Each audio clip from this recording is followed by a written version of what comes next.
En ce premier dimanche de Carême, c'est la paroisse Saint-Nicolas de la Hulpe qui nous accueille. Située non loin du château de Solvay, au cœur du Brabant wallon, l'église Saint-Nicolas présente toutes les caractéristiques des églises médiévales mosanes. Une imposante tour, haute de 3 étages, une nef sans transept et une abside arrondie. L'ensemble de l'édifice a été réalisé au XIIIe siècle en grès calcareux du pays, la pierre dite de Gobertange.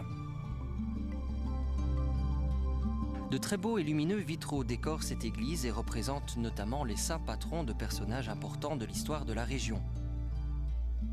Saint-Nicolas, c'est avant tout une paroisse accueillante, priante et dynamique, où jeunes et moins jeunes collaborent volontiers et sont impliqués dans la vie associative et locale. Des mouvements de jeunesse aux maisons de repos, en passant par les initiatives culturelles et artistiques, la paroisse Saint-Nicolas veille à créer du lien et cherche à être un véritable trait d'union entre les générations. C'est dans cette église chaleureuse que je vous invite à nous rejoindre en ce début du carême pour chanter celui qui nous invite au désert.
Au nom du Père et du Fils et du Saint-Esprit. Amen.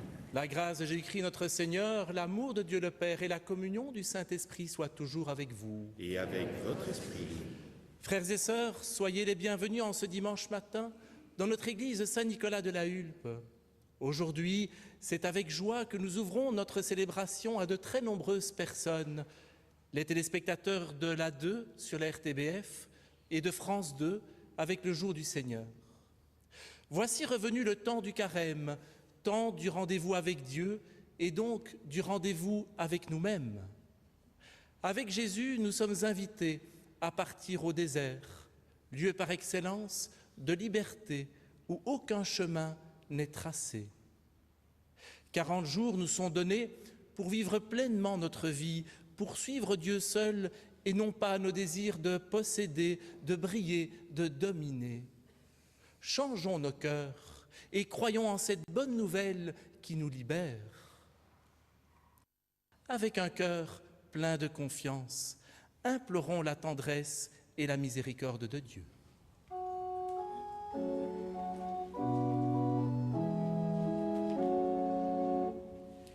Lave-nous de nos fautes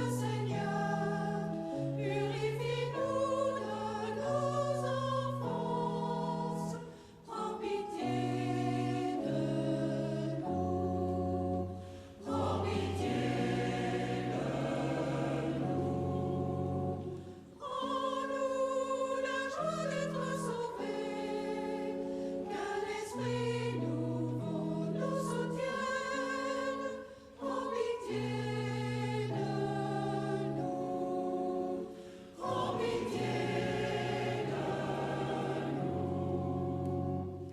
Ouvre nos lèvres, Seigneur, et notre bouche annoncera ta louange. Prends pitié de nous. Prends pitié de nous. Et que Dieu Tout-Puissant nous fasse miséricorde, qui nous pardonne nos péchés, nous conduise à la vie éternelle. Prions le Seigneur. Accorde-nous, Dieu Tout-Puissant, tout au long de ce carême, de progresser dans la connaissance de Jésus-Christ et de nous ouvrir à sa lumière par une vie de plus en plus fidèle. Lui qui règne avec toi et le Saint-Esprit, maintenant et pour les siècles des siècles. Lecture du livre de l'Apocalypse. Au temps où le Seigneur Dieu fit le ciel et la terre, il modela l'homme avec la poussière tirée du sol. Il insuffla dans ses narines le souffle de vie, et l'homme devint un être vivant. Le Seigneur Dieu planta un jardin en Éden, à l'Orient, et y plaça l'homme qu'il avait modelé. Le Seigneur Dieu fit pousser du sol toutes sortes d'arbres à l'aspect attirant et aux fruits savoureux. Il y avait aussi l'arbre de vie au milieu du jardin et l'arbre de la connaissance du bien et du mal. Or, le serpent était le plus rusé de tous les animaux des champs que le Seigneur Dieu avait fait. Il dit à la femme, « Alors Dieu vous a dit, vous ne mangerez le fruit d'aucun arbre du jardin ?» La femme répondit au serpent, « Nous mangeons les fruits du jardin, mais pour celui qui est au milieu du jardin, Dieu a dit, « Vous n'en mangerez pas, vous n'y toucherez pas, sinon vous mourrez. » Le serpent dit à la femme, « Pas du tout, vous ne mourrez pas, mais Dieu sait que, le jour où vous en mangerez, vos yeux s'ouvriront et vous serez comme des dieux, connaissant le bien et le mal. » La femme s'aperçut que le fruit de l'arbre devait être savoureux, qu'il avait un aspect agréable et qu'il était désirable, puisqu'il donnait l'intelligence. Elle prit de ce fruit et en mangea. Elle en donna aussi à son mari, et il en mangea. Alors, leurs yeux à tous deux s'ouvrirent, et ils connurent qu'ils étaient nus.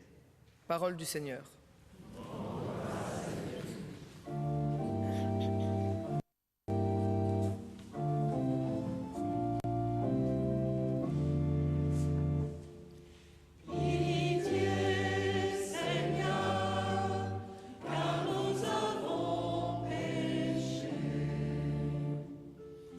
Pitié pour moi, mon Dieu, dans ton amour, selon ta grande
annoncera ta louange.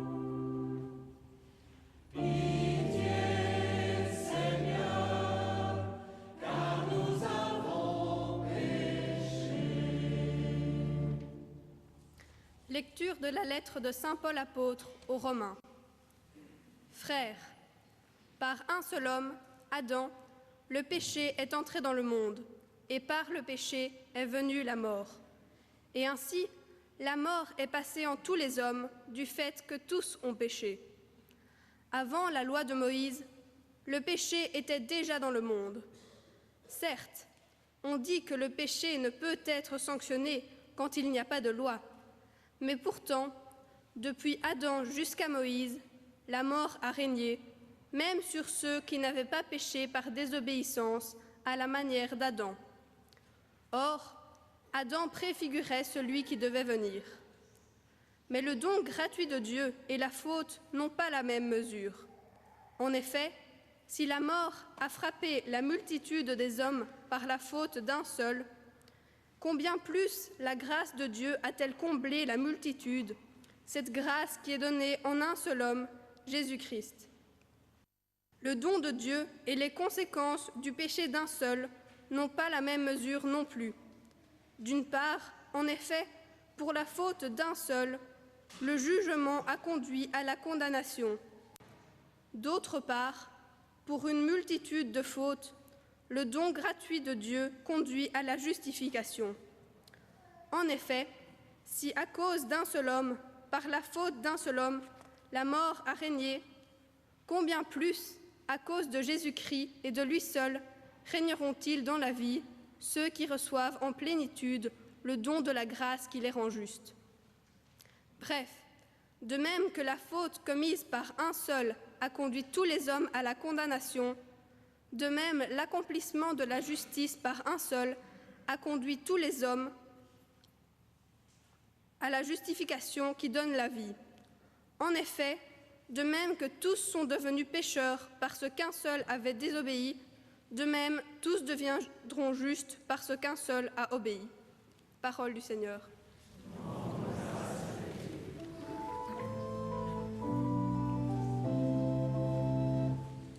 Heureux celui qui écoute la parole, heureux celui qui accueille Jésus-Christ. Heureux celui qui écoute la parole, heureux celui qui accueille Jésus-Christ. L'homme ne vit pas seulement de pain, mais de toute parole venant de la bouche de Dieu.